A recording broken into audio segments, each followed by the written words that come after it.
Hey, Pardon My Take listeners, you can find every episode on Apple Podcasts and Spotify.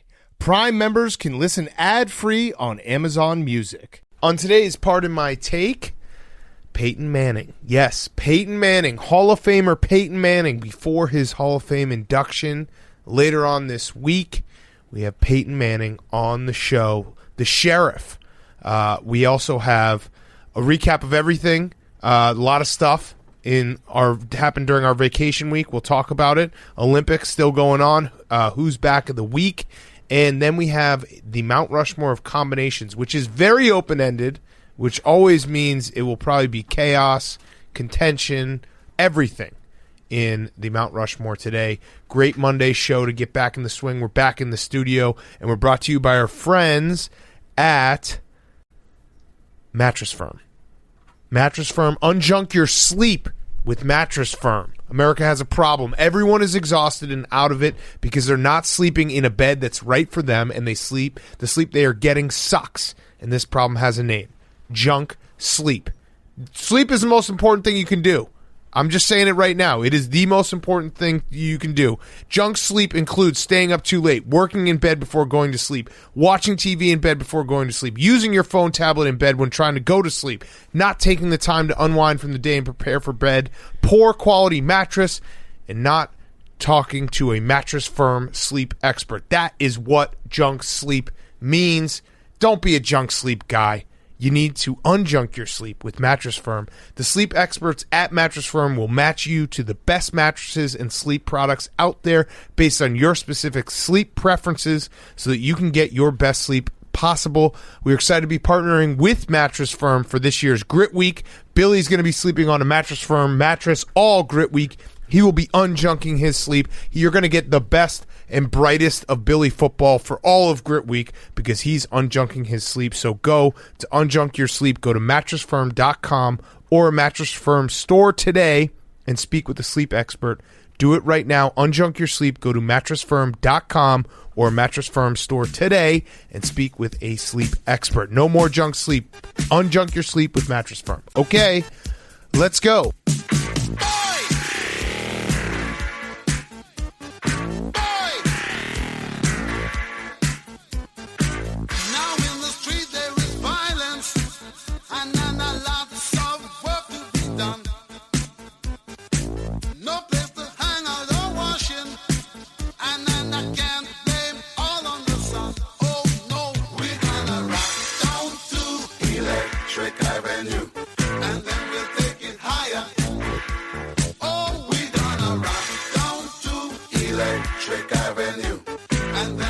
It's Pardon My Take, presented by Barstool Sports.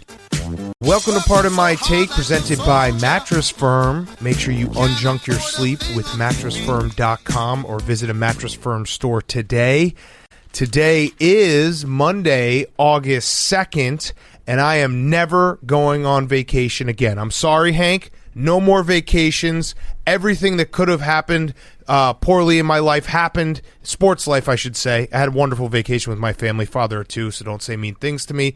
But holy shit, I can never go on vacation again. It was just a fire fest all around for everybody on this podcast. Everyone had a fire fest happen to us over the weekend except for Jake. Yeah, except for Jake, who we'll talk to him. We'll talk about his big debut on the cock.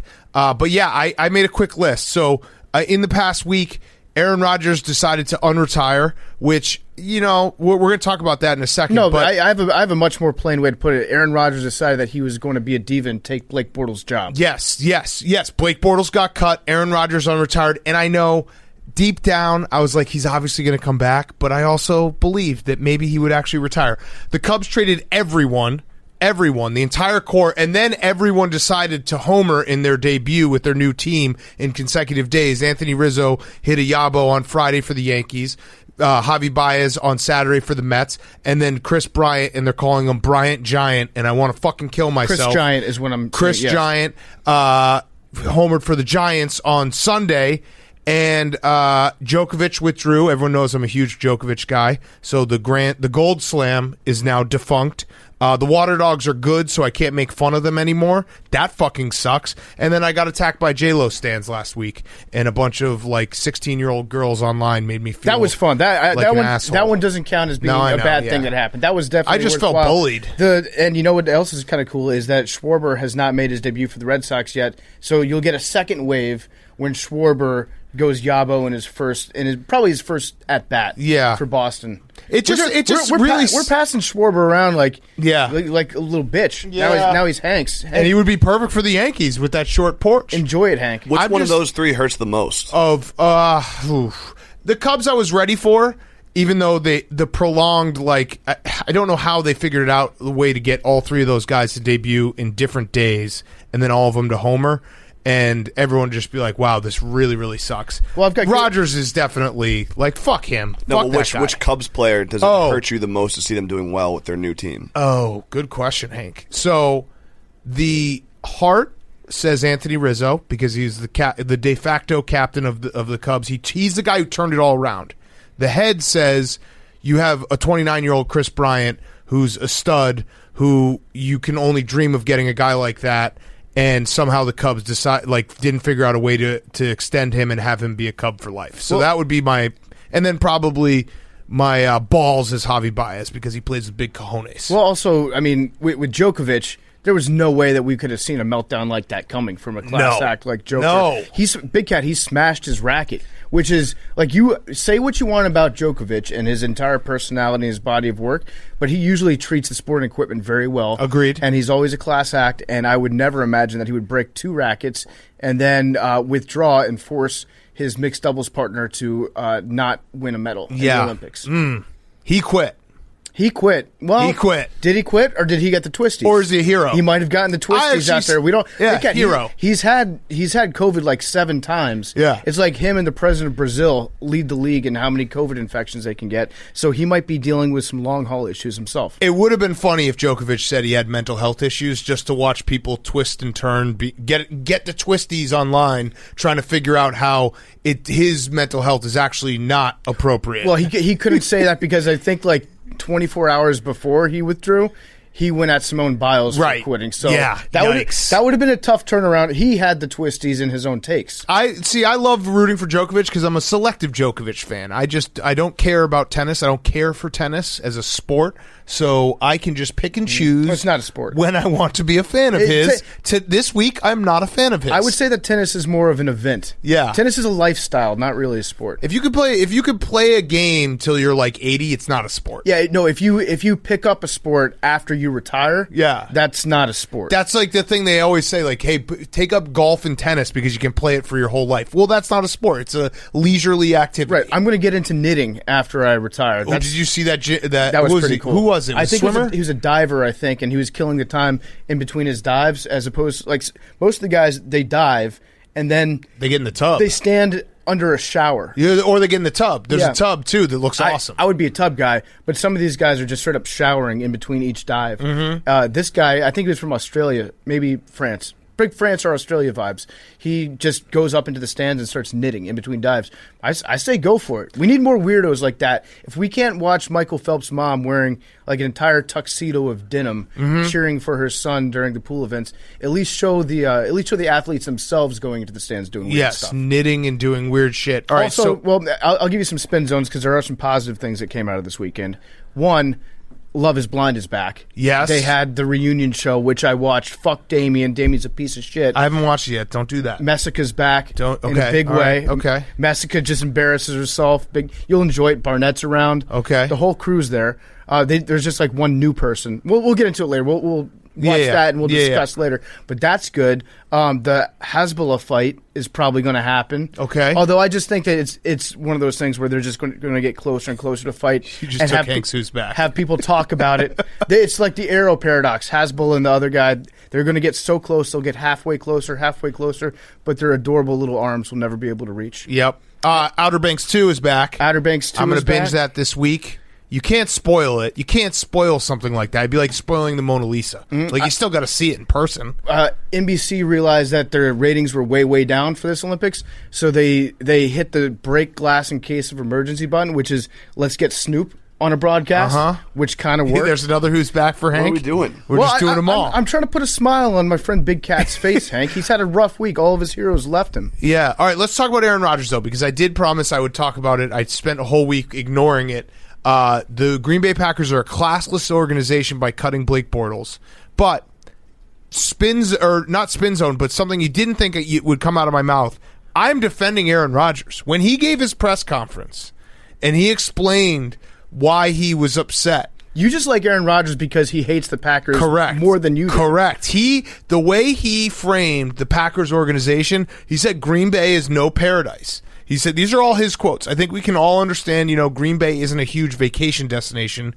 People are coming here to play with me, play with our team, knowing that they can win a championship here, and the fact that, go to the NFC Championship is what he meant. Make the playoffs consistently. Yeah, and the fact that I haven't been used in those discussions was, one, I wanted to change moving forward. So, basically, the Packers organization have a once-in-a-generation quarterback, incredibly talented guy, 3-time MVP, and they're like, yeah, fuck him, we're not going to listen to anything he says. Why would anyone want to play for this organization? I agree with Aaron Rodgers. He also went on to talk about how they mistreated great locker room guys, high character guys, these are again his quotes, who weren't offered a contract at all or were extremely lowballed or, maybe in my opinion, not given the respect on the way out that guys of their status and stature and high character deserve. So I agree. If you're the Packers, you have to give John Kuhn like a Kobe Bryant type contract at the end of his career and be like, thank you for all the service you've put in. Meanwhile, Sean Payton sees him. He's like, yeah, he doesn't even need to practice during the week. We'll pay him $1 million per month that he's here to just go run into people. The Packers could have done that. All I'm saying is what he said, and these are his words, not mine, make a lot of sense that the Packers, you go to the Packers, and they will not treat you well. And Aaron Rodgers laid it all out. And I actually think it's kind of fair what he said. Nothing he said was that crazy. I do think he's a little bit of a diva, loves the drama, loves to have everyone talking about what will Aaron Rodgers do. I don't think that his teammates hate him. I think they probably are like, thanks for standing up for us. But I do think that if you're a free agent listening to this show right now, Will Compton, don't you dare go to the Green Bay Packers because they will mistreat you. They will cut you like they did to Blake Bortles. Blake Bortles is just a number to them. They threw him to the side. So I don't know. Probably least desirable team to play for in the NFL, according to Aaron Rodgers. Not me, Aaron Rodgers. I would add that as an owner of the Green Bay Packers, what they're doing right now is against all sorts of SEC violations and rules and regulations as far as stock ownership goes. Yeah. They have not consulted any of the ownership on any of this. Their general manager. Basically, you can actually take back what Aaron Rodgers is mad about to, I think, 3 things. One is he's still pissed that he didn't start immediately when he was drafted. I think he holds the Brett Favre years where Brett Favre was just being a raving lunatic up in Green Bay, and Aaron was like, I could be a top 5 quarterback in the NFL, but they're not playing me. I think he's still pissed about that. I think that he's furious that Jordy Nelson wasn't re-signed. And Charles Woodson. Jordy was his best friend. And then, Charles Woodson. And then the third one I was going to say would be Cobb, letting Cobb get away. Cobb is a guy that every quarterback Aaron Rodgers would love because he would always just be within 5 yards of the line of scrimmage at any given point and could always count on him to just jack up his completion percentage. So Aaron was pissed when they let him go, but he's the Jordan Love. The Jordan Love thing, absolutely, because and I understand it. The Packers didn't expect him to have an MVP year. They didn't expect him to still be peaking as a quarterback. And so he looked at it last year and was like, well, we could have had a wide receiver or someone who could have helped us. Instead, we're using a first-round pick on a backup, which makes sense. So what level of say do you think Aaron Rodgers should get in terms of right now, if you're trying to decide what to do for the future of the Packers and you're thinking should I give a massive contract to a free agent, how many more years does Aaron Rodgers get to be general manager? So sports are obviously so different now than they were 20 years ago, 10 years ago. In the NBA and the NFL, it is kind of the NBA has had it. The NBA has had their reckoning where it's hey, your star kind of runs your team and you have to do what they want to do to keep them happy. The NFL hasn't gotten there because it's bigger rosters, it's more of a team sport, but I do think the quarterback position, and there's only a few guys, but there are a few guys that an organization should absolutely listen to what they want to do and it's pretty much Aaron Rodgers, Tom Brady, Chad Patrick Kelly. Mahomes, Mahomes. and probably Russell Wilson. Like, those are the guys right now. And there's guys that could be that. You could be in a situation where Josh Allen or Lamar Jackson, some of these guys who are ascending. But right now, there's a few guys that if you were running an organization and you're the general manager, you don't have to listen to them all the time. But one of your top checklists that you check off every day is my generational talent quarterback, top 5 guy who wins us games and makes me look better than I am at my job. Because let's be honest, those guys make you look better week in, week out, year in, year out. Is that guy happy? That should be your one of your top things you check off every single day. And the Packers clearly haven't been doing that. I think that Ben Roethlisberger was one of those guys, but in an opposite version of what Aaron Rodgers wants. It was like Ben finding a guy that he doesn't want to still be in Pittsburgh next year. Yeah. And then they would get moved out of town. Now, I don't want to make this, Hank, about the Patriots, but it does kind of put into perspective how crazy it is that Belichick and Brady got along for so long and how they made that work. Because you can see, obviously Aaron Rodgers is still on the Packers, but these things happen, and it's hard to manage egos. It's hard to manage talent, and I do think that your quarterback is the one guy, if you have that type of quarterback, that you should listen to him. I don't know. Your comments on the Brady analogy? I agree. It is it probably could have fallen apart many times before that. And it did kind of fall apart at the end. And obviously Rodgers has been with the Packers for a long time, so it's not like it's not like they haven't been able to keep it together. But it does feel like this. It feels like Aaron Rodgers. There was a lot of tension with Garoppolo. Right. And once he got out of town, they got it back together. But there was definitely a similar thing going on when they drafted Garoppolo, and then inside the organization, people were they wanted to play Jimmy. If I were the GM of one of these teams, I would listen to the quarterback and just be like, "Yeah, it was his idea." And then, if he fucks up, it's all right, well, it was your idea. What do you want me to say? Everybody in the media will be like, yeah, that guy's a diva. Yeah. And so you totally skate by. Yeah. No, you're right. There are two things that a general manager can do to extend his time. One is drafting a quarterback. Yeah. And the other is then placing all the blame on that quarterback that he drafted. Now, I still hate Aaron Rodgers so much for just going through this charade. Because, I hate him because he's got the man bun now. Well, yeah, the man bun. But he put me through I'll call it a but what if, because I knew he was going to be on the Packers. I knew it. But deep down, I'd have conversations and I'd be like, but what if? What if he does retire? And that was stupid. That was a stupid thought to have in my brain, but it was there. It existed. I'm coming clean with that right now. Packers fans can roast me for even entertaining that thought, but it was a reality. I had those little I'd be daydreaming in the middle of fucking, I don't know, April or May and be like, well, what if Aaron Rodgers is going to retire? And I hate that he did that to me. We'll really see how deep his convictions lie. Is Aaron Rodgers a man of principle, or is Aaron Rodgers going to be swayed by just nice words and platitudes from his bosses? Because, Big Cat, if he is actually a man that believes what he says, he certainly acts like he believes what he says right now. He's saying it with his chest. He's going to retire in the middle of the season before a game against a division rival to inflict maximum pain upon the Green Bay Packers. So, Aaron, I would suggest maybe quitting before a game against the Bears. Yeah. Maybe the day of a game against the Bears. I do think that this will be either the last or second to last season for Aaron Rodgers. I know that's not saying anything crazy, but I don't think they're going to do some big deal. So that is because apparently the way that he was able to be all right, I'm comfortable coming back, is they ripped up his third year. So 2023 is now no longer exists for him, where he can now go wherever he wants. So, and that would make sense. They drafted Jordan Love. They're hoping that he's their future quarterback. You just didn't have to do it this way, Aaron. You really didn't have to do it. Think about the people that you hurt along the way, myself mostly. I also think that what Aaron's trying to do is, there's still a possibility of a sign and trade, so you can still maybe think, don't do that. No, stop. Because the way that he re-engineered his contract, if you look at it, was to make it easier to do a sign and trade. So there's still interest in Denver, from what I've been hearing behind the scenes. Denver wants it. I'm serious. Denver wants Aaron Rodgers on their team this year.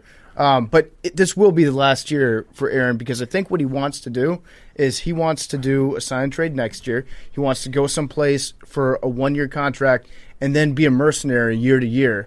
and then just go ring chasing all across the maybe another like 4 years after that playing for various teams. Yeah. I think he's going to be a 1-year deal kind of guy. And now he's going to play with a chip on his shoulder, and he's going to do that whole fucking thing and the whole fuck you tour. And he is absolutely one of those guys that like needs a chip on his shoulder, and when he does it, he plays that much better. So fuck everything. That doesn't actually make that much sense to me for him to have a chip on his shoulder and be like, I'll show these assholes at the Green Bay Packers, I'm going to win a Super Bowl. He's going to win it, and then he's going to be like, I'm going to win. I won it for the fans, not for the front office. Well, then I'm going to cry. He almost said like, I love the Packers organization, but he goes, I love the Packers. I saw that.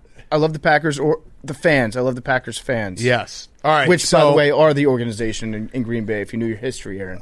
So he's back. Was terrible what they did to Blake Bortles. That's really, that's what made me flip on Aaron. He knew that this was going to make Blake lose his job. Yeah. Yeah. It was fucked up. We need Blake Bortles in Indy because Carson Wentz. What does Carson Wentz do? How'd he injure his foot? And also, why he's not Carson Wentz being like, I'm not going to get surgery. Yeah, dude, this is for sure not going to linger all year and be another issue where it's like, hey, Carson Wentz, if he were 100%, he's gonna retire and everyone's gonna be talking about that 1 year that he would have won MVP. Well, I forget what Carson Wentz looks like scrambling around the pocket healthy. Right. It's been so long that he just exists in a permanent state of having a foot injury. So I don't know what he's planning on doing, having it just get better on his own. Who's the backup in Indy right now?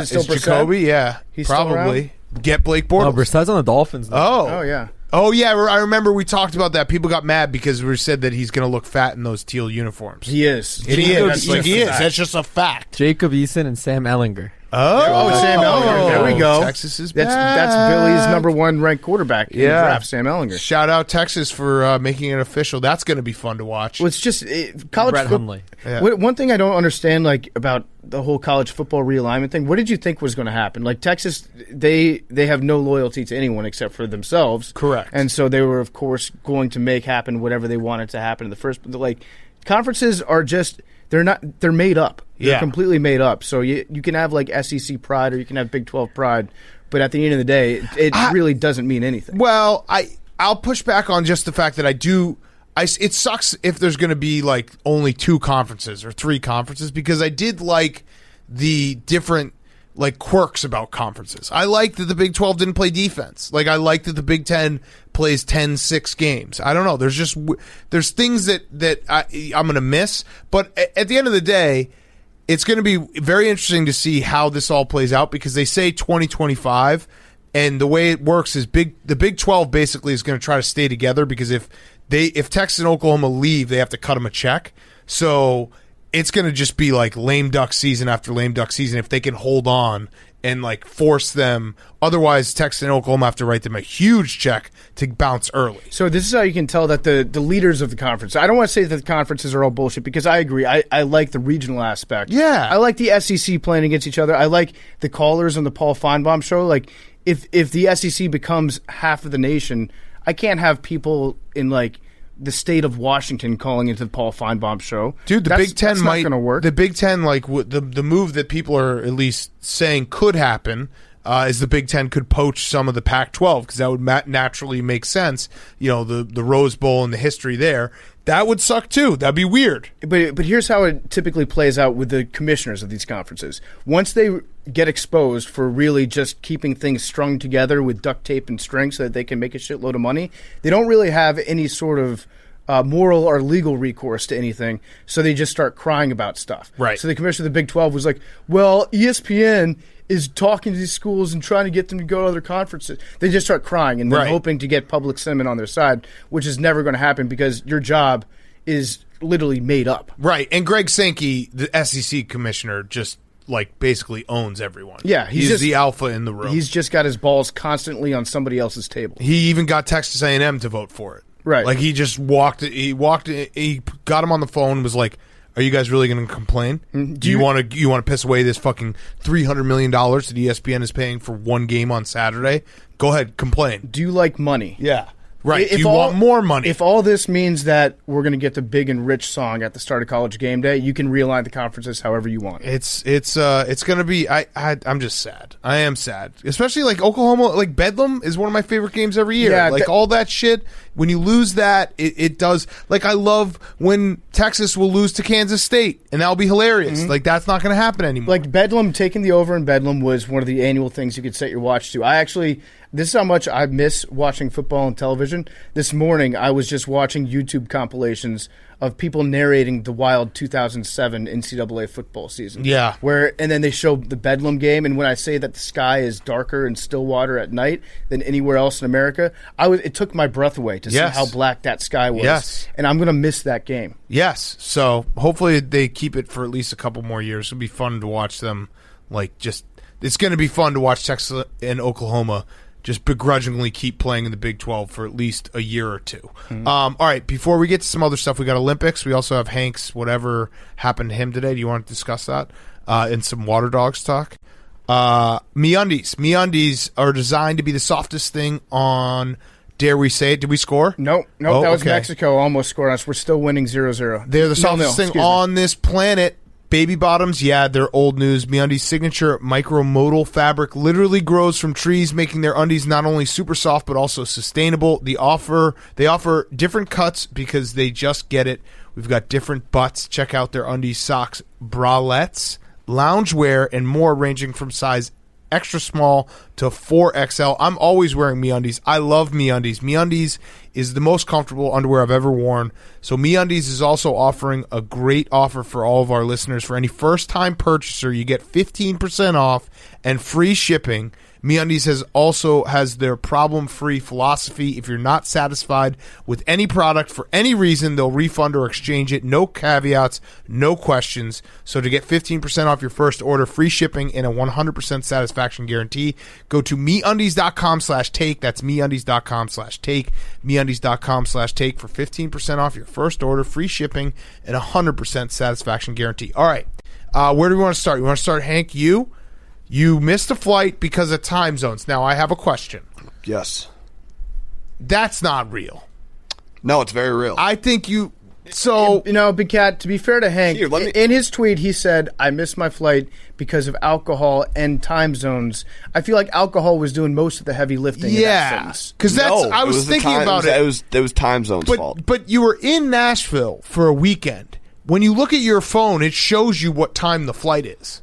Well, this is what happened, Daniel. Okay. Oh, shit. All right, here we go. All right, Henry. No, I mean, you're right. I 100% should have just maybe checked my phone. But here's what happened. I booked the flights on Thursday. My flight there was at 11 o'clock. My flight home was at 11 o'clock.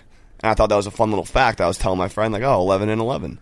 And then I did not check my phone or look for the confirmation or anything. And then he was driving me there today. He's like, did you check in? I was like, I should do that. I'm going to check in, and I realized it was 11 o'clock Eastern, but 10 o'clock Central, and at the time it was 10 o'clock, so I basically showed up as the plane was boarding. Okay, but when you buy the flight, it shows you the time in that time zone. No. Yes. And always. I promise you. No, I promise you. And on your confirmation, it says the time in my Google Calendar. Not your Google Calendar. I know, but that's what I was going off. Oh, okay. Well, that's different. The flight, they show it to you. They don't say, hey, you got to figure out your own time zone here. I love Hank's reason is, I'm too organized, and I was using my Google Calendar that I use for everything. But look, I just texted you the screenshot. It says flight to Newark, 11:15. Right, but when you buy the flight, it says the time. And you get an email. I bought the flight, a long time ago. But even when you saw the flight, when you in your email, I use Google Calendar as you see on that Google Calendar notification. It says 11:15. So yeah, it was obviously a mistake, That's crazy. An absolute nightmare situation. There was a huge storm in Nashville last night, so I guess they canceled a shit ton of flights. So everything was completely overbooked. Ooh, they made Hank's flight earlier because of all the cancellations. It was funny. It was a throwback. I felt like Billy, to be honest. I was this is like what I used to do when I was 22. I also lost my wallet. I didn't mention that to you guys. It was a throwback. Well, I told you we talked about this beforehand, but there was a moment this afternoon where I was taking care of my 2-year-old and my 2-month-old, and Hank called me and was like, hey, I'm about to miss my flight. And I was like, so I have a 27-year-old, too, that I'm taking care of. I was like, what is going on right now? But you got it. You got back. Right, so I didn't tell you guys this. I did literally, obviously, went out Thursday, Friday, Saturday, a bunch of bars, a bunch of places. The very last bar on Saturday, I fucking left my wallet there. It's like a speakeasy that doesn't open until 6 o'clock. They ended up having it, so that like gave me some relief. I had a lot of anxiety today, but I had to go through with like and do the whole like. Yeah, I had to take like the SATs. It was crazy. And the guy basically was telling me, he's like, I was like, is there a chance I'm not going to get through? He's like, if you answer any of these questions wrong, like, there's nothing we can do. And I was like, oh my god, Hank, you should get clear. It's life changing. No, I have clear, but you need a John Rothstein. Wow, it's clear as TSA pre-check on steroids. TSA pre-check is life altering. So this is life altering on steroids. According to him, clear is on top of. That's TSA it pre-check. is. So if we're doing the meme where it's just like the small brain going through security, expanded brain, TSA pre-check, galaxy brain. Correct. No, clear is a total, like, clear, I have both, and clear, you just get to cut the TSA pre-check line. Mm-hmm. So they just need a clear plus where I can cut the clear line. It's that one thing I've noticed about clear is that when you're in line and then the person comes up to you and they're like, hey, you want to skip this line with clear? Everybody immediately says no to them because they're like, salesperson alarm goes off in their head that like this person's trying to sell me something. But at the end of the day, you're paying like, I don't know, $70 a year. Yeah. To say fuck you to the people in TSA pre-check, which is well worth it. No, they have the same energy as the guy at the stadium who's like, hey, sign up for this credit card and you get a free blanket. Oh, but dude, I've actually done that many times. Of course you have. I signed up for like 6 MasterCards at Washington football team practices back in the day. Some towels. So, Hank, good job getting back. Wait, what were the questions that they asked you? like what state was your social security card issued in? And they asked me, they go, give us a landmark near your address. And I literally just moved, and the guy had told me, like, if you get something wrong, like, there's nothing I can do. And I was like, literally froze. I think they're just asking the train station. Sparrow. Yeah. They're really just asking for you to answer it without hesitation. Like, you could have answered anything. He wouldn't have known. Right. So my last one was, what was your Oh, your last one, not the one before that. No, the last question. Oh, okay. I was confused. The guy, it was, what's your mom's date of birth? And I was like, I fucking have no. no idea. And there was a guy next to him who saved my life, and he looked at the other guy and was like, come on, who the fuck knows that? And then he let me through. So, Hank, you don't have your wallet on you currently? Nope. Does this mean that the Titans are going to win a Super Bowl? It could. Yeah. Very well We've got could. some wallet history documented on the show. That's true. But That's true. I do, credit to me, I vacationed so hard that I never want to vacation again. So There you go. That's how you vacation. But by You'll like get over that Tuesday, you'll be feeling, you'll be back. Yeah. We'll see. Yeah. The weather's nice. All right, so let's talk a little Water Dogs. They're number one in the league. Are we still number one in the league? No, we're not. We're basically we're the team that nobody wants to play right now. I would say the Red Hot Water Dogs. Yes. So it sucks that we can't make fun of him anymore. Jake was on the cock. He was calling the games on Saturday night and Sunday morning, which was a weather delay related. How'd it go? Give yourself a grade. I'm gonna go with B+. Oh, That's pretty good. Okay. So, I would have said an A-. No, but okay. I like that because you're saying that there's room for improvement. Always room for improvement. I did not notice any noticeable mistakes. I did see some people saying that your collar was messed up, but that's fake. The That's collar's tough. perfectly normal. Find a new slant. Sure. What was your mom's review? I mean, come on, Well, yeah, just give it to me. A+. Okay. All right. Good. So where is your room for improvement? Where did you screw up? I need to control my excitement level. Obviously, it was great. Like, people love that about me, but game-winning goals in the fourth quarter shouldn't have the same peak as a goal in the first quarter that makes it 4-2. Yes. Yes. So, I know that. I just got to work on it. Yeah. More reps. I kind of disagree when it comes to lacrosse. Like, you should not at any point be underselling the sport of lacrosse. We're trying to grow the game over here, Jake. So I thought that the excitement level that you brought, big get earmuffs, it was kind of Gus Johnson-like in a good way. Basketball, I I'm enjoyed fine it. with that. Did you see the Gus Johnson news? No. Him and Akib Talib are doing games this year together. What was that accent? Awesome.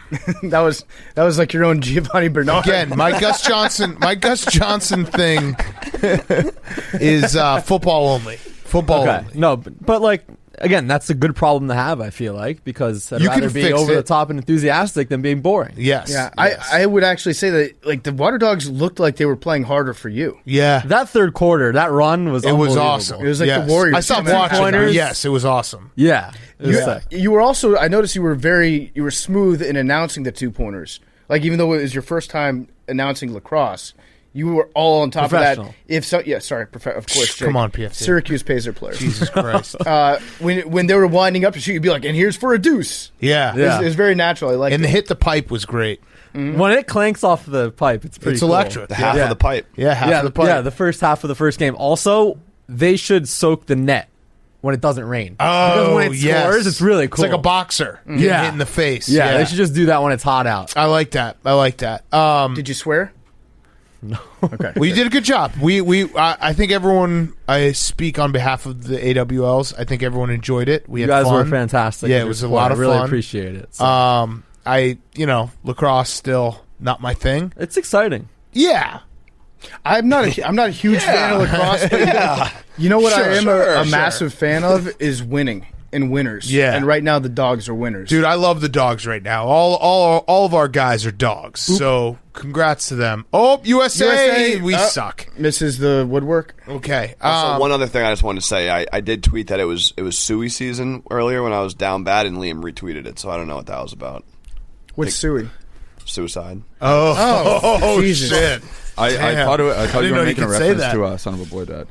I thought it was. Well, yeah, but it was still like I mean, yeah, it's fun. it was Suey season. I You were thought it like, was like some yeah, type smash of. that retweet. I read it as SUI, like like a DUI or BUI boating. Like I was like, what is he doing? But No, okay, just Suey Suey. season. Jake, did you have any issues getting out of Denver given the time zone discrepancy between Colorado? 2 hours. It's in the south. Yes, in the south with the 2 hours west in the mountain time zone. I actually had a time zone problem watching the game. I put it on the wrong time. Time You zone- just Well, don't that, watch the weather delay. You well, can our blame the time weather zone delay. expert doesn't suit us, Right. So we don't have him anymore.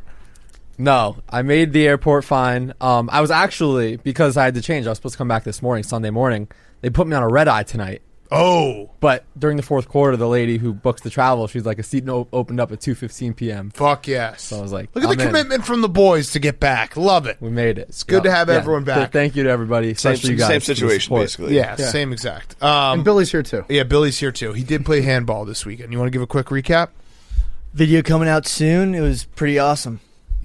All right, there it is. There it is. Did anyone watch F1 today? I saw some of the highlights. It was sick. The first turn, they need to do that on more courses. Yeah. Just have the first turn be basically Suey season. Mercedes essentially a strategy now is just take out Red Bull at all times, which is sick. And then Sir Lewis Hamilton is the GOAT. So And- sorry for disrespecting I him. saw Lance Stroll put up a result today too. He got knocked out as well. No, I thought he got points. No. I'm pretty sure Williams he got points. Williams Yeah. got points. I thought Right. they both got I points. think you're still on season one. Lance Stroll got knocked out in the big crash, in the big one. Oh, I'm pretty sure. okay. Let's see. I thought both Williams guys ended up with points, but I did see that Sebastian Vettel got disqualified after the fact. Yeah, so people think that so wait, That feels like I'm a gonna witch look. hunt to me. Lance Stroll, Lance Stroll did not. Lance Stroll did not finish. So he was too out. So there's a rule that you have to have your fuel. You have to have enough fuel at the end of the race to get it tested. He didn't have enough fuel, but it's also one of those rules that's like it could either. It's a judgment call.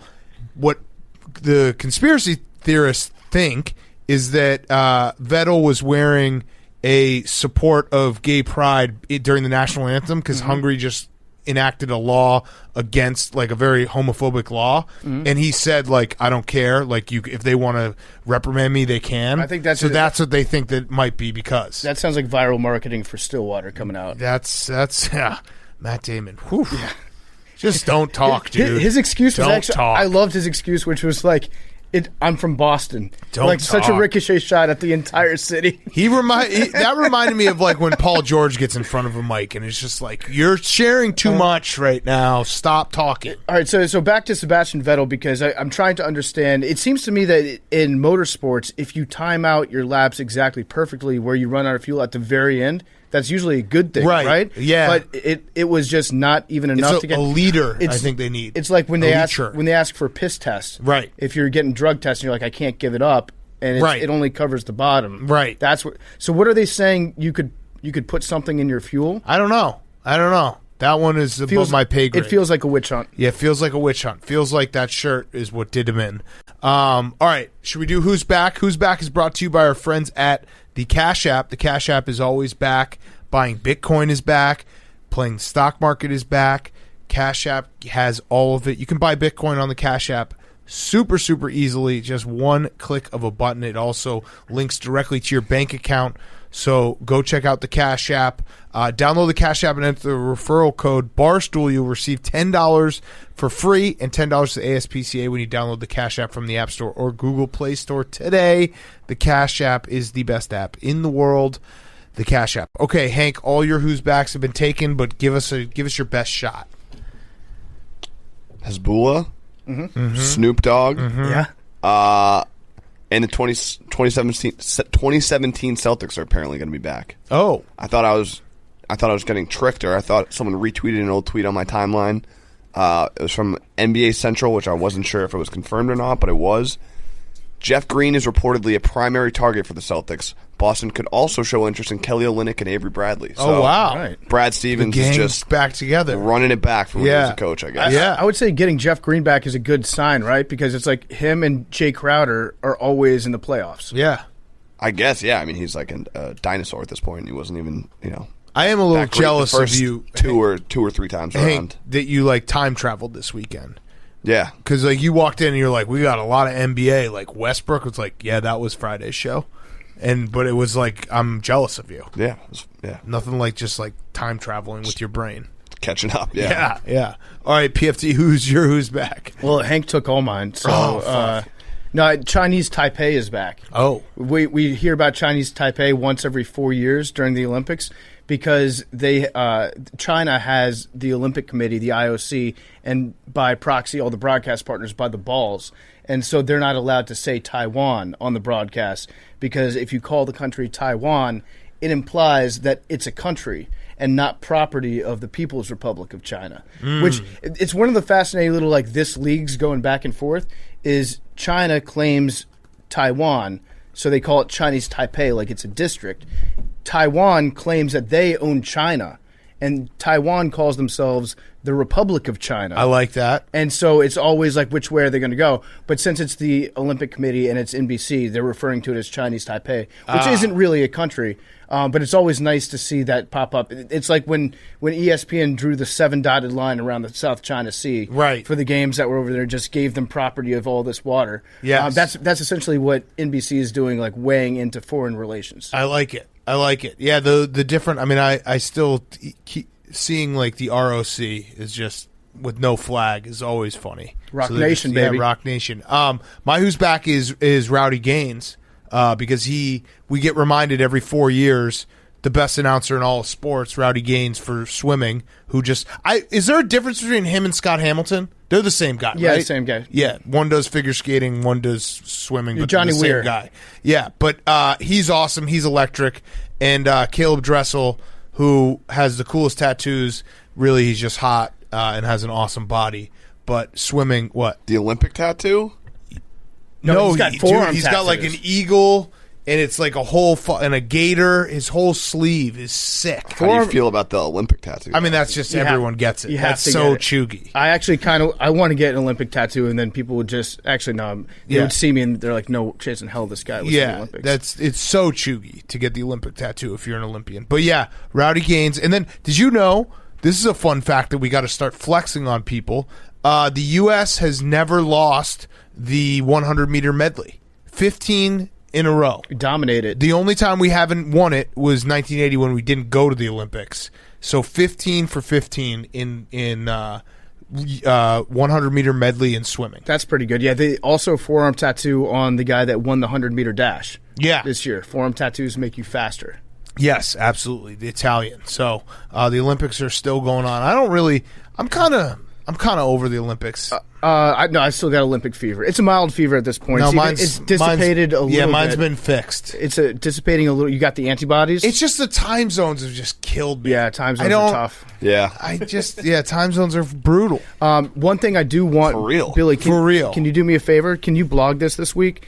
I noticed that the guy that won the 100-meter dash had never broken 10 seconds until like 3-4 months ago. Interesting. I just thought it was interesting to note that. Interesting. And how I don't think he was even a short distance sprinter until like the last year. So he was running like 10.05, 10.1s.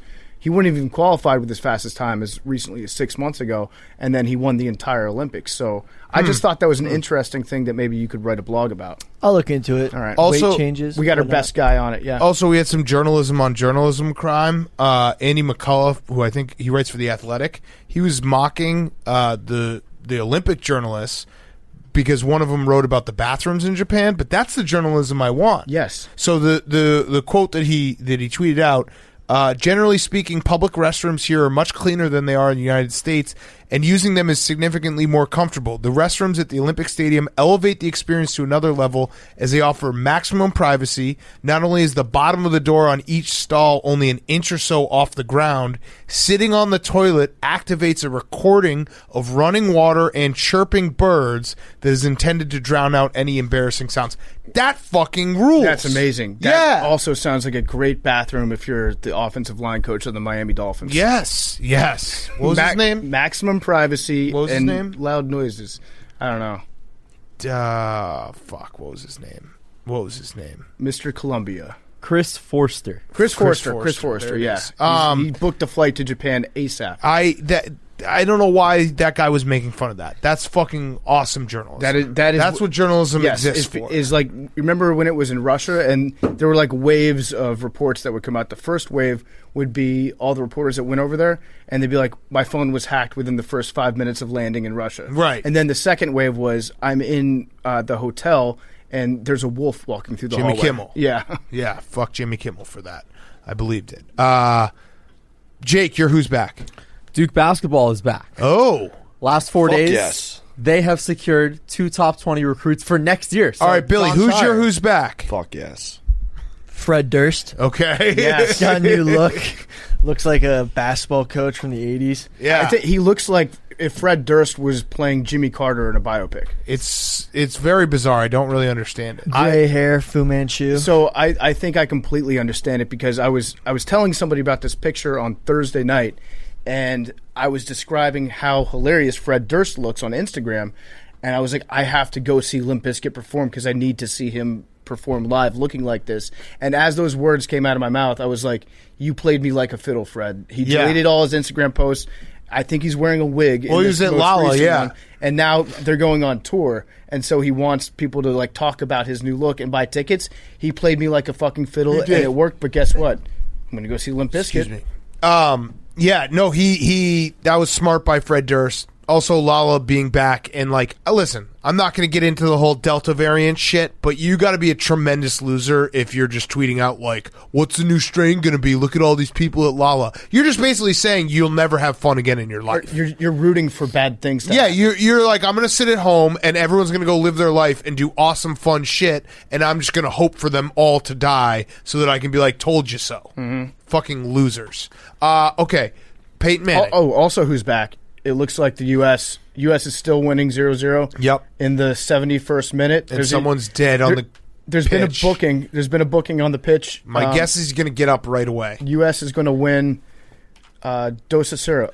That should be a red card. That should be a red card. High cleated him in the head. Okay, quick word about Peyton Manning. So we have Peyton Manning on. We only were allowed 20 minutes. We obviously could have done an hour and a half with Peyton Manning. We take these type of interviews for the AWLs because, 1, 20 minutes of Peyton Manning is better than 0 minutes of Peyton Manning. And 2, we hope that it starts a relationship where we can have him back on. So if you're thinking, listening to it like, oh, why didn't you ask this? Well, we had 20 minutes. Still, I think it was an awesome interview. We got all of our efficient questions out there, but that's just a little backstory. So you're not like, how could you not mention this? How could you not mention that? We had to do as tight as we could get it. So, but it's an awesome interview, and hopefully we have him back on for an hour next time. Yeah, and you don't want to interrupt him as he's answering a question to ask whatever the next thing that you want to ask is. Right. So, yes, you're right. I think hopefully we'll have him back on, but he was still a great interview. Great interview. Good dude to talk to. All right, before we do that, PFT?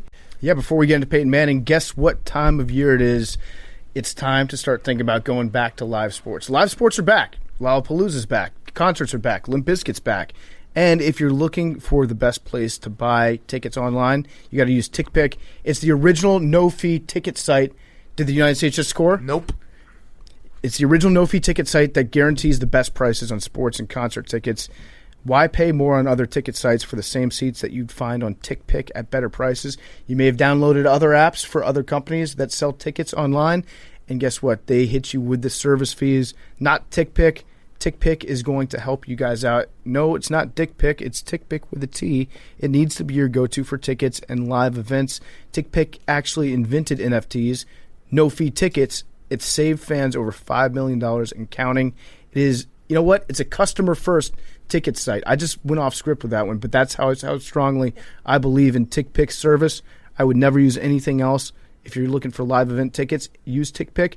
And guess what? If you can find better prices for the same seats, they're going to give you 110% of the difference in purchase price. They're going to give you your money back plus 10%.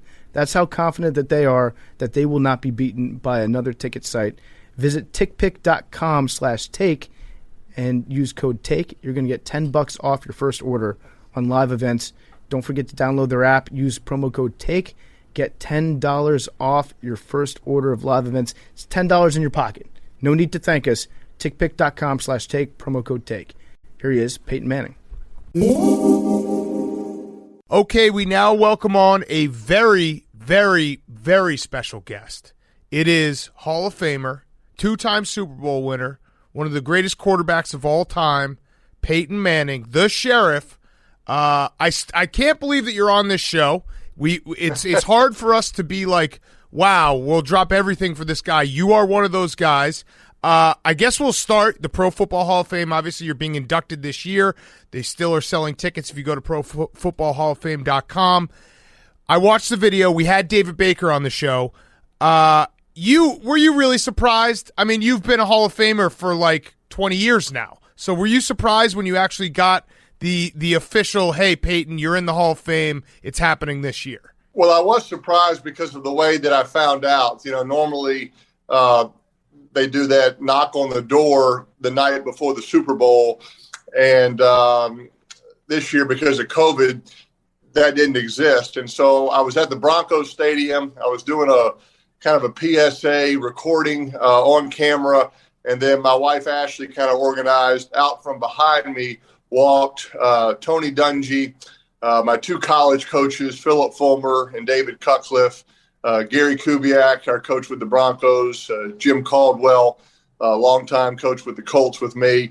And they walked up behind me to kind of share the news with me. And so from that standpoint, I was surprised to find out that way. And I got to tell you, it was one of the coolest moments I've had, because right there in front of me was, you know, almost 20 plus years of coaching. Then I turned to the Jumbotron and they had a message from my high school coach, from Tom Moore, my longtime offensive coordinator, Jim Mora, my head coach, John Fox. Anyway, 30 years of coaching right there in front of me in about 6 minutes. And so that was a little bit overwhelming and special to find out that way. You know, it's no fun if you just assume something all the time, right?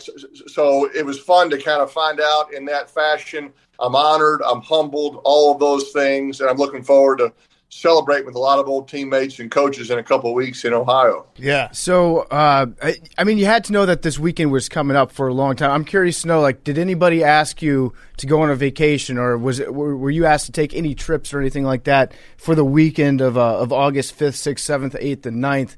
And how far in advance did you have to, like, keep those dates available on your calendar? Because you had to know. Well, my family and I were supposed to go to the Olympics last year in Tokyo, and somehow we got our money back from our flights and all of the places that we were booked to stay, which was surprising. But we got it back, and they said, hey, but you're all set to go next year, August of 2021. And I just kind of said, I'm not sure I can totally commit at this point. Obviously, no fans ended up going at all to Tokyo, but I did, I guess, somewhat have the dates held just in case we got some good news in early February. Mm-hmm. So, Hall of Fame career, there's a lot of things that you're known for. One of them is definitely your preparation and how you prepared every game week and how you were one of the most prepared guys. Later in your career, remember the picture of you listening to practice while you were in the cold tub, might have been the hot tub, with the helmet on. Now, tell us the truth. Did you always feel like you prepared more than anyone else in the room? Because, were you really the guy that felt like, hey, no one else is ever going to prepare more than me when it comes to week? Well, I think we're all looking to get an edge out there somehow. You guys are trying to get an edge on the competition by doing things in your style. For me, I came to the realization that I couldn't out-throw anybody, right? I couldn't throw it 85 yards down the field like a Brett Favre or like a Randall Cunningham. Couldn't outrun anybody. Clearly, if you've ever seen me play, you realize that. I had a coach tell me once that I couldn't run out of sight in a week. It was a very nice compliment. I really appreciated that. But he was right. And so I realized that to get an edge, I had to try to out-prepare anybody. And whether I was working harder than anybody else in the room, I'm not sure if that was true, but I told myself that I was. And the main people I was trying to outwork was our opponent. So when I got under center on Friday night in high school, Saturday afternoon in Knoxville, or Sunday with the Colts of the Broncos, I said, hey, I've outworked these guys that I'm playing against. It gave me confidence to kind of go full speed ahead. So preparation was where I felt I could get an edge, staying in great shape physically, working with my teammates to get on the same page, studying tons of film. So when I got out there on Sunday, I told myself, I've seen this defense before. I know what's going to happen here. I was watching this defense on Wednesday night in my basement, in my film room, and that's kind of how I played the game. Did that ever make it this might be a dumb question, but feel free to just call us idiots if we ask anything too stupid. But did that type of preparation ever work against you a little bit, to the point where if you saw a look that you had never seen before from an opponent and you'd spent all this time preparing for certain things, they throw something wild at you, and then at that point you're trying to figure out what it is instead of just reacting to it in the moment? Right. No, you certainly realize that a team is going to probably give you something new that you hadn't seen before. I remember Tony Dungy, it's kind of like Abraham Lincoln, could never tell a lie, right? And so they asked Coach Dungy, hey, what would you do if you were playing defense against Peyton? And you kind of think he'd say, hey, I'm his head coach, I'm not going to answer that. Instead, he's like, oh, no, you've got to mix it up every single play. You can't play the same defense 2 plays in a row. He will eat you alive. And I'm like, Coach, what are you doing? He's like, well, it's true. I mean, mix it up every single play. And so defenses started listening. And so on first down, they play this defense. Second down, something totally different. Third down, they bring in some guys for third down only, play an entirely new defense. And so I guess he was just challenging his players. But as the word got out that we did a lot of no huddle, that we called a lot of plays at the line of scrimmage, defenses started doing more disguising before the snap, waiting to the last few seconds. And so I don't think you can over-prepare. I think you can at some point say, hey, I've seen enough film. The hay's in the barn. It's time to go out and play and react, like you said, to what the defense is doing, knowing that they're studying the film as well, and they're going to have some different wrinkles. But I guess my biggest fear was, in all the years I was playing, I remember one time in my my third NFL season, we played a team, and we hit them with a blitz in the fourth quarter, and the quarterback for the other team came out and said, yeah, that was a new blitz that the coach just put in, and he was wrong.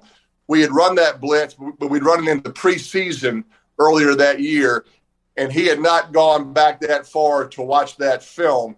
And I just remember saying, that is not going to happen to me. They are not going to hit me with a blitz that they have shown before during the season because I'm going to have watched that. Now, if they have something totally new they come up with, that's fair game. But I think that's kind of where that film preparation came from. So talking about your legacy, I don't know if you probably do realize this, but one part of your legacy is that you give hope to every team that drafts a quarterback that throws a bunch of interceptions their rookie year. Not everyone is Peyton Manning, but your rookie year, you threw 28 interceptions. I don't know if you realize this, but that comes up constantly where it's like, well, look at Peyton Manning's rookie year, even though everyone kind of figured you were going to figure it out. But was that rookie year was the step up just that much more difficult? And do you realize that you have given every fan base hope whenever their high draft pick stinks right away, and they're like, well, maybe he'll be Peyton Manning? Yeah, I would like to get that one off my resume. I appreciate you guys not mentioning that in that nice intro that you had, those other accolades. But if Trevor Lawrence wants to break that this year, I am for it. And the truth is, there's a number of quarterbacks that would have broken it, including my brother Eli, but you got to be a 16-game starter to do it, right? And so, like Eli, they made him wait 10 games. They finally put him in. He got off to a hot start, but he only had 6 games. You can't throw 28 in 6 games. And now these quarterbacks, if they struggle early, what do? They take him out. They get him out of the game. I go, no. Leave him in there. Let learn, okay? That's the only way to break this record. And so, I was asking, we have a football camp in Louisiana for high school quarterbacks and receivers, and we have college players come in and serve as counselors.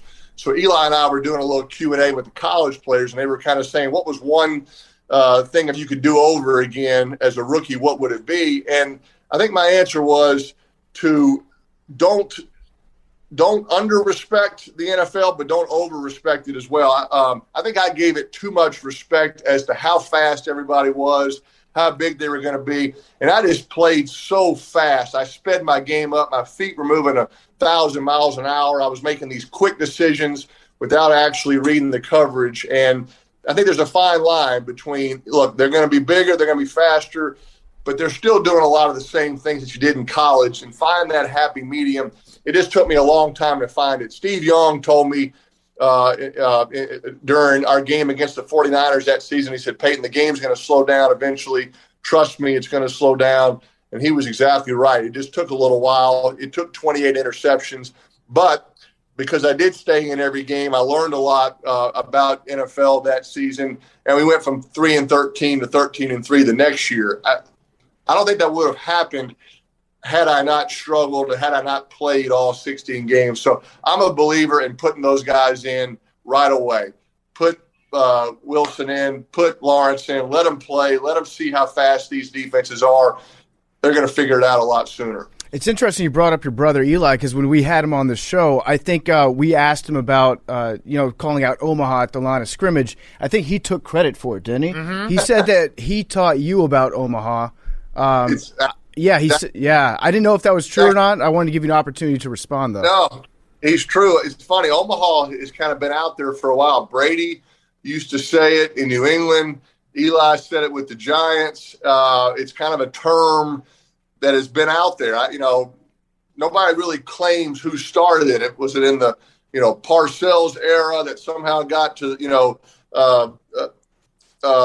New England with Brady, and then got to the Giant, whatever it was out there. And I got to Denver, and we started saying it there, and that was right when they turned those NFL sideline microphones up louder, where you, the viewer at home, can hear everything that's being said.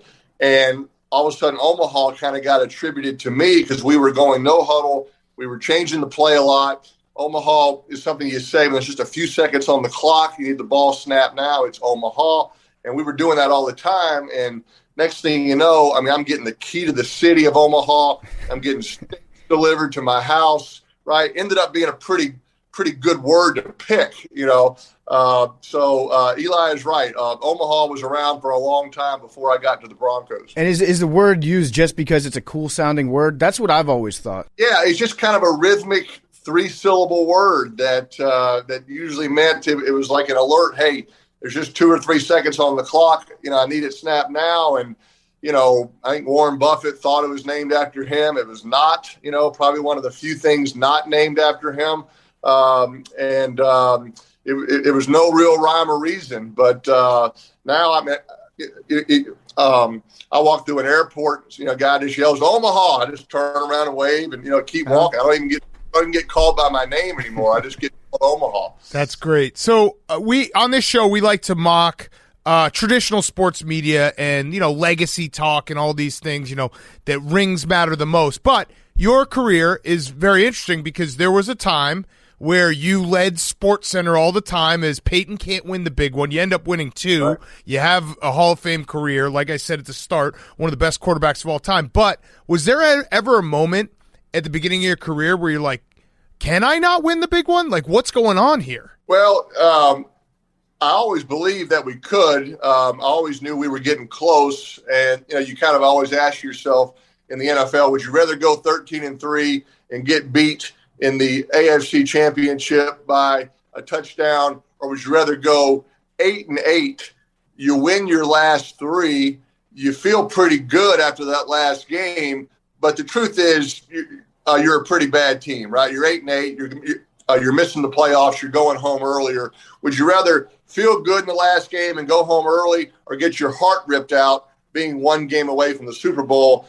I'd rather get my heart ripped out as much as it hurts because I know we're close and I know we're doing something right. And so we just kind of stayed the course. But no, you're exactly right. I mean, look, and I was proud to be in that club because you talk about some of the all-time greats, but, to be in there with Dan Marino and Karl Malone and John Stockton, these guys that, played a long time and had great careers, that weren't part of a championship team. It wasn't an individual sport, okay? It wasn't a golfer that hadn't won a major. These were guys that were on teams that didn't do it. And so I was always kind of honored to be a part of that club because I love Dan Marino, right? I love John Stockton. And so when we finally won the Super Bowl, a lot of people that were in that club just abandoned that club. Oh, yeah. Always, knew I was going to win a ring. Forget those guys I was with. Like, I kind of stayed loyal to that club, and I was honored to be a part of a team that won a championship. And I realized just that I was fortunate. We had great players, great teammates. We everything happened at the right time for us. But,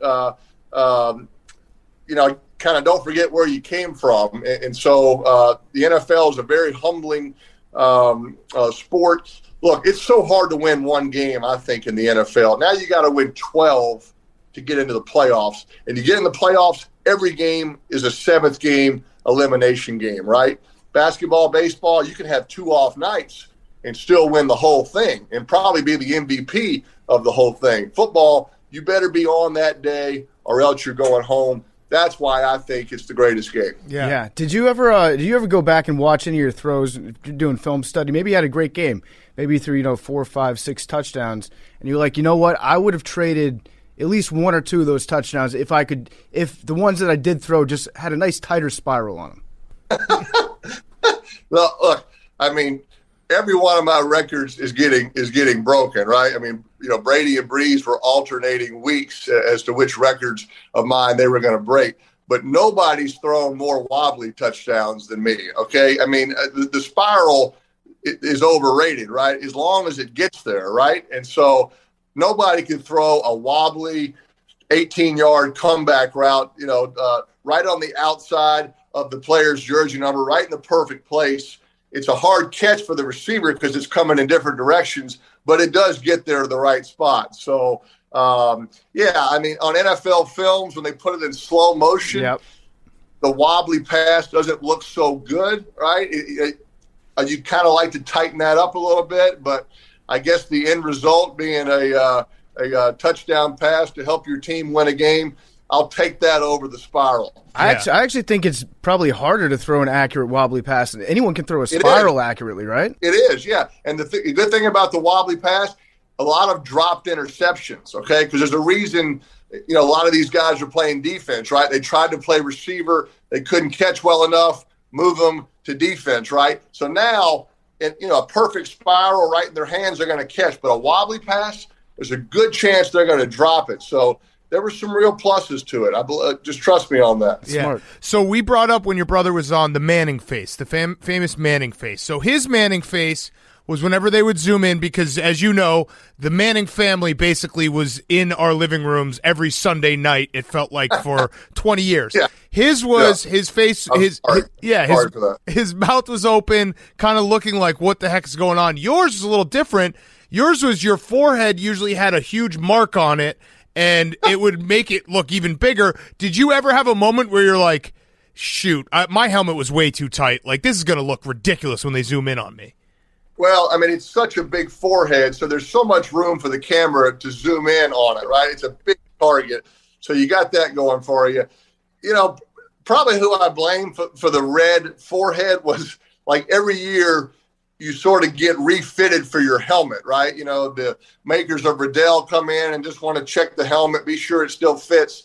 And they would always tell me, hey, the red forehead, that means the helmet fits just right. It means it's tight, it's close to your head, it's going to prevent injuries, it's perfect. And so I would like believe that. I'm like, okay, I'm going to keep having it tight. You know, it's not tight. It's tight enough, though, it leaves the red mark. And so it kind of became a staple. So, yeah, every like picture that, you know, our team photographer would send to me on the sidelines of me looking at the pictures or talking to receivers at this huge red indent on my forehead. And I just said, you know what?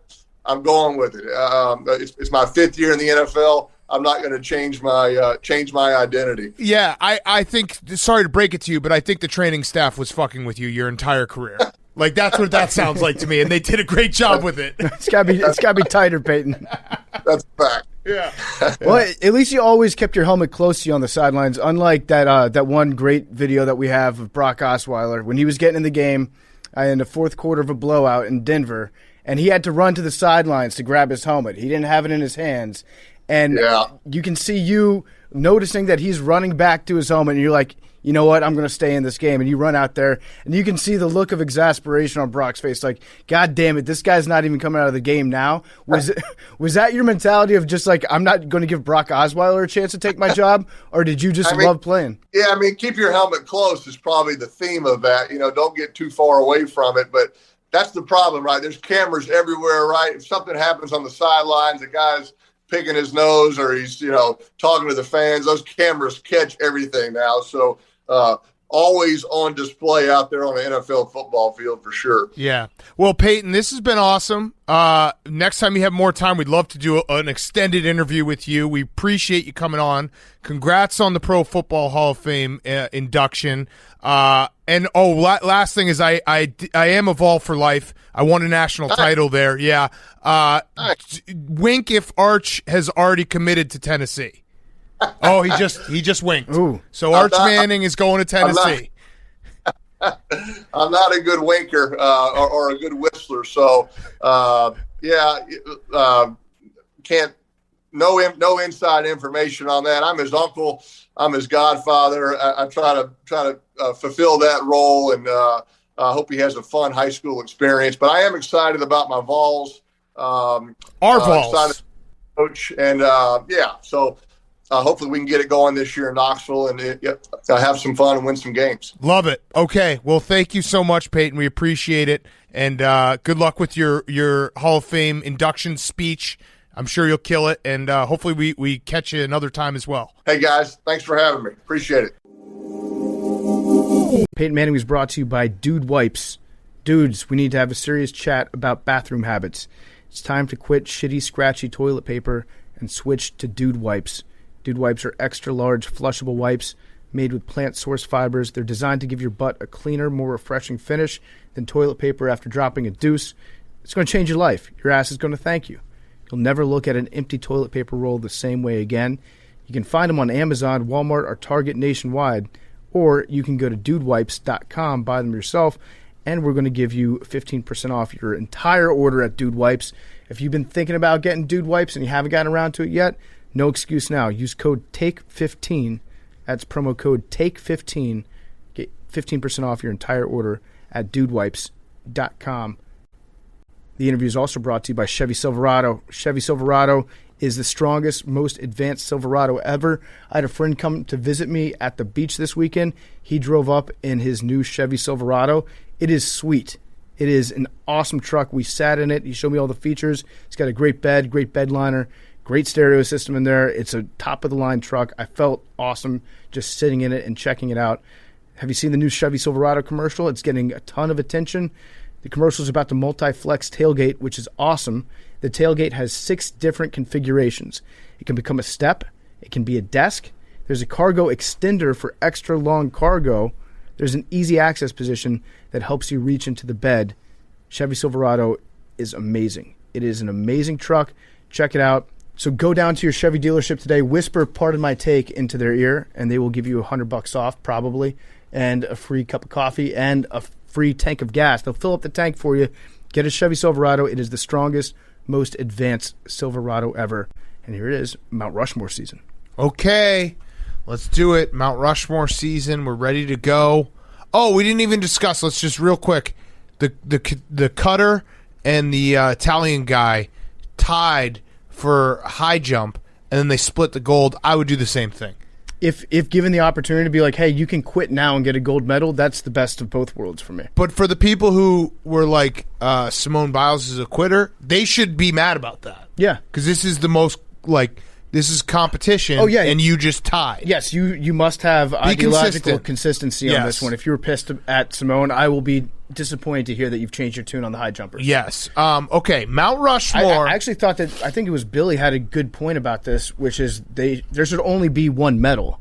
Right. If they're giving out gold medals, there's no chance that they have like a second gold ready to go in the event that there's a tie, right? I think they do. I think they have a bunch of golds. They have backup golds? I think they, I'm pretty sure they do. Not my Olympics. They just got, but they had to share one gold. Yes. No, yeah, it should Cut be it like in half. No, it should be like a paternity thing. Like you get like visitation, They like can't make weekends, two. you get the gold. Either way, I think that they should split one or have it be a gold and a silver that you mix together into a Gilver medal. The gold medal only costs like I was reading about it. It's like $600-$700. Kind of bullshit. It's like 2% gold. I it's think. bullshit. All right, Mount Rushmore of combinations. This one is as open ended as we've ever had for a Mount Rushmore. Anyone want to do any rules they think, or should we just fucking go for it? I think we just go full send on it. Okay. I think it's. Yeah, it can be All right. duos, it can be people, it can be anything, things. anything. All right, so we're gonna Numbers. Can it be more than 2? Yeah, sure. Okay. combinations. The combination, yeah. All right, so what number, Hank? 55. PFT? 69. I'll go 26. 89. Nice.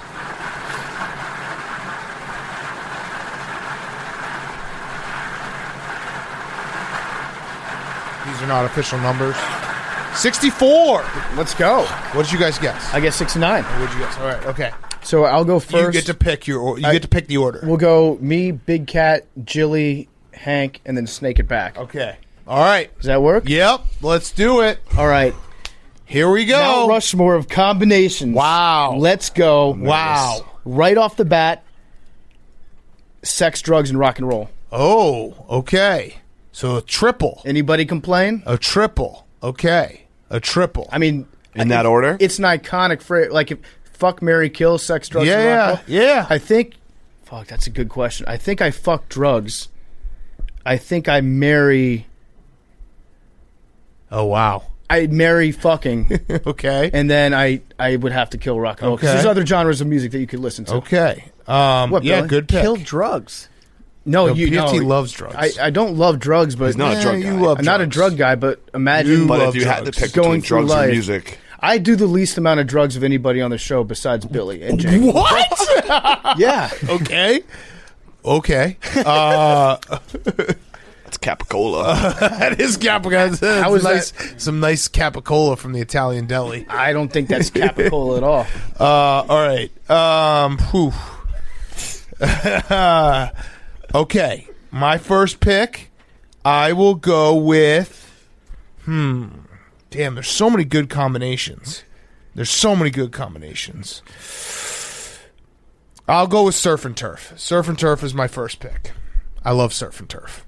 Steak and some kind of fucking turf. No, surf. That's The podcast? The turf. Oh. No, not the podcast. That's going deep now. Surf and turf will be my first pick.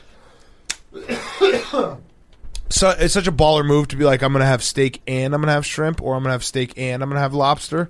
Surf and turf. All right, Billy, Jake. Should we do it? So They might veto it, but go ahead. Oh, shit.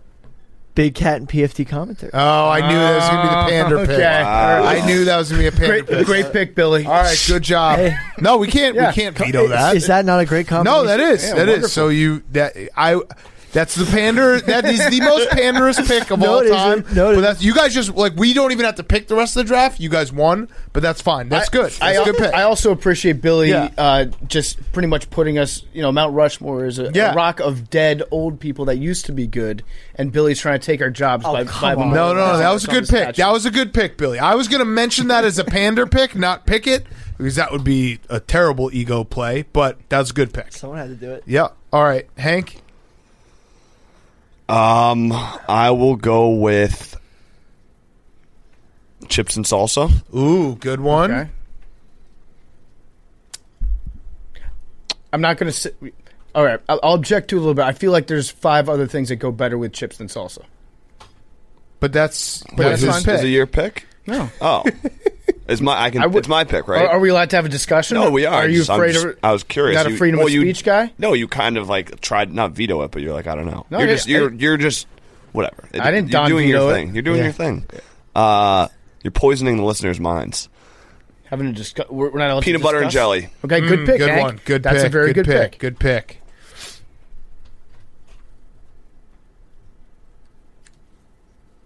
Jake just gave Bill. You guys know this is a podcast, right? Yep. Where Got to you- talk. Got discussion. Why Not don't you just like use your face. Okay.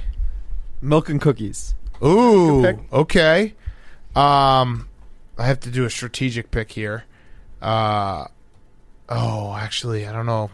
Okay, all right. I'll go with. This isn't a strategic pick. I'm just going the man draft. Shit in a shower. Shit in a shower. Nothing feels better.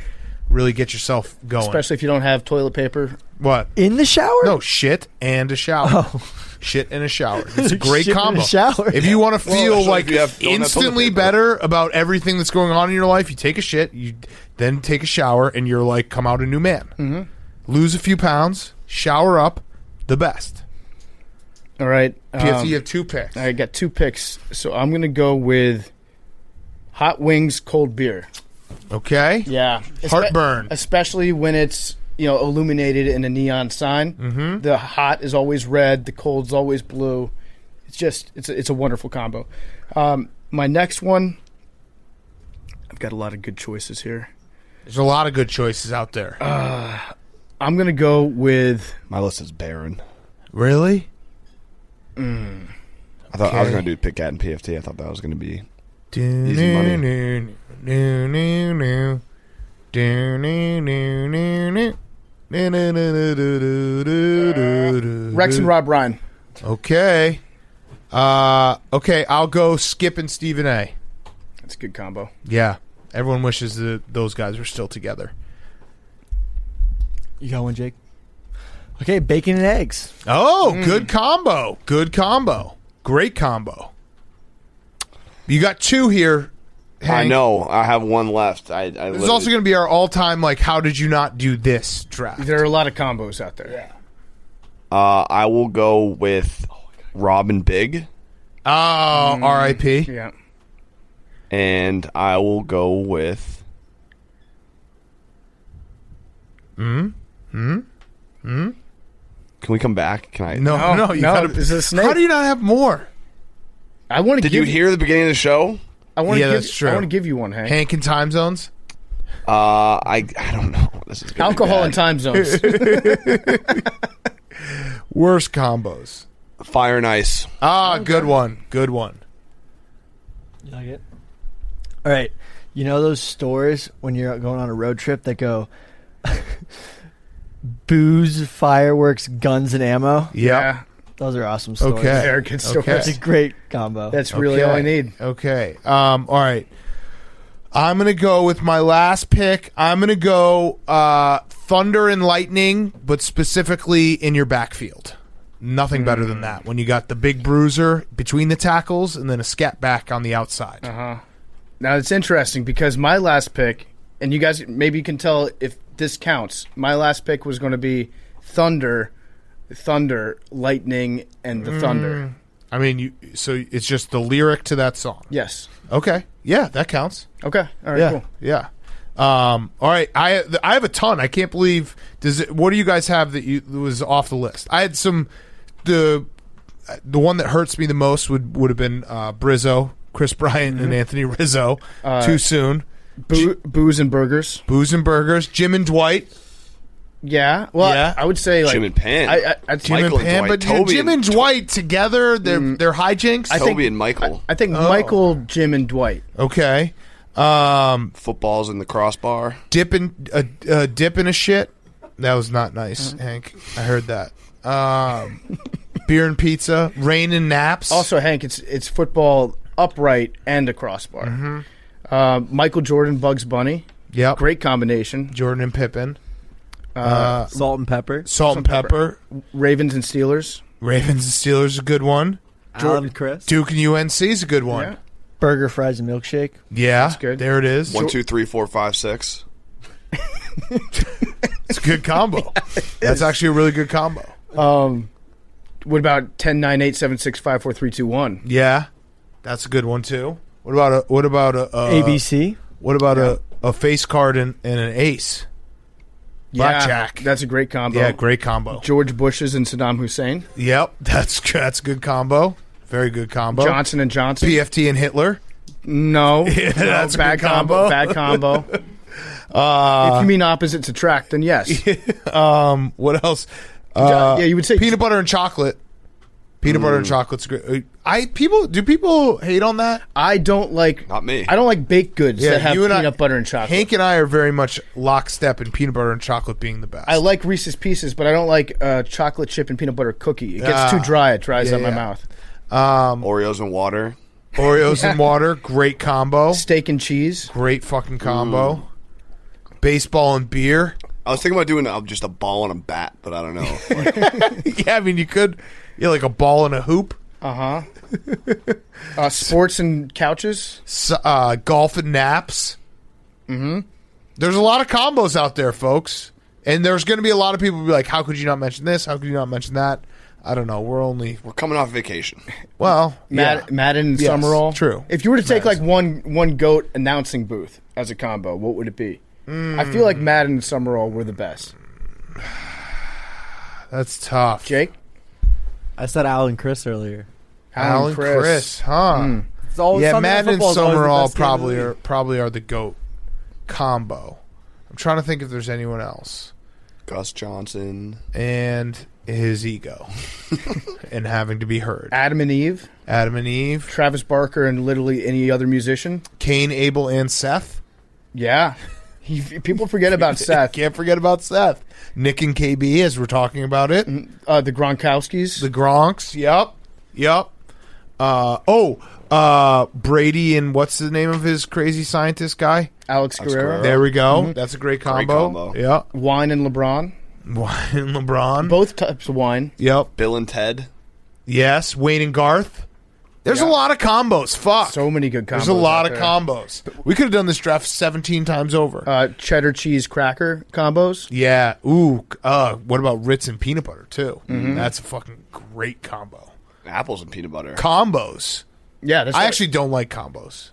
There's certain flavors that are really good. Combos are the snack that you eat. If you have like 5 of them, you immediately just feel sick. It's a great road trip snack. But it's on your fingers. It's in the back of your throat. You wear combos. Like if you eat a bag of combos, you know that you ate a bag of combos. It's not something you can just pass through. I would say combos and Diet Dr. Pepper and Cars. Oh, what about Mentos and Coke?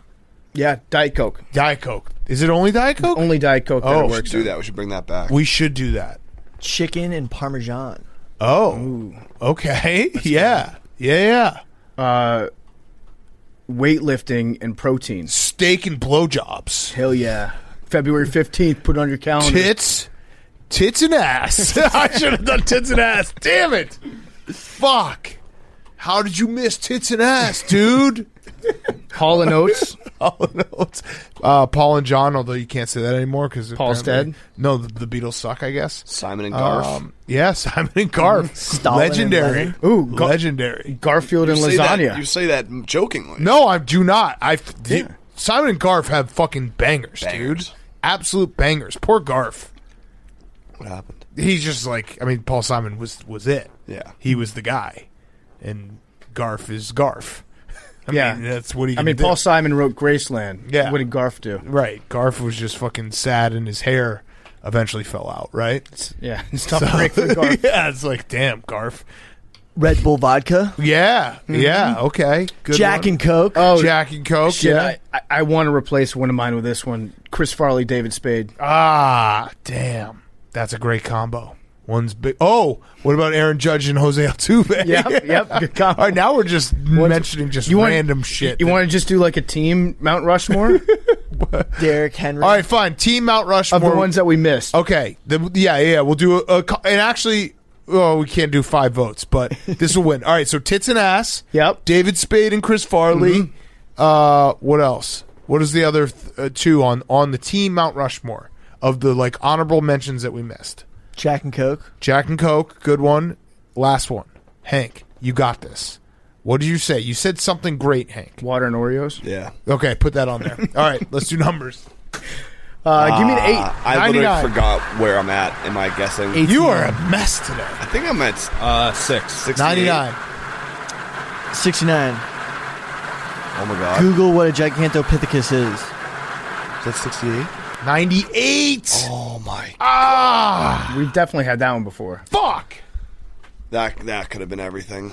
98 is now in the 3-time club. Oh, extra time, by the way, in the United States, Mexico. It's coming home. Love you guys.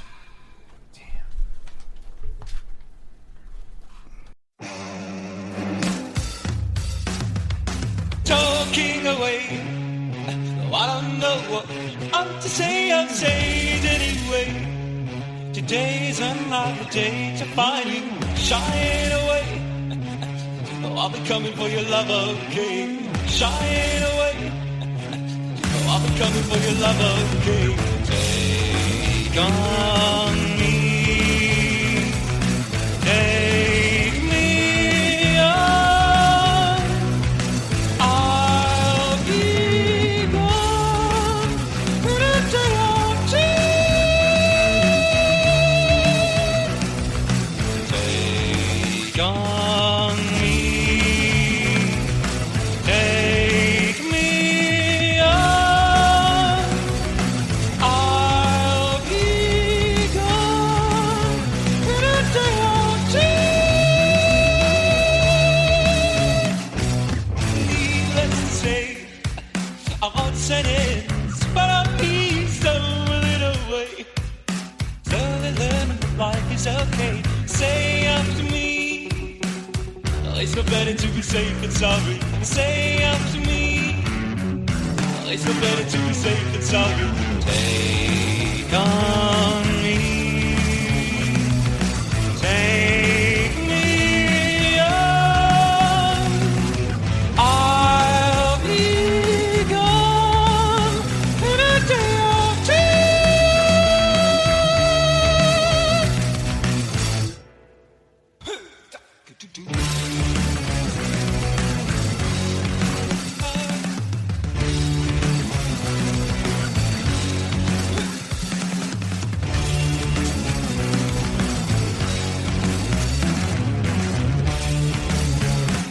All the things that you say, yeah, is it a life just to play my worries away? You're all the things I've got to remember. Shying away. I'll be coming for you anyway. Take on me. Take me on. I'll be gone in a day.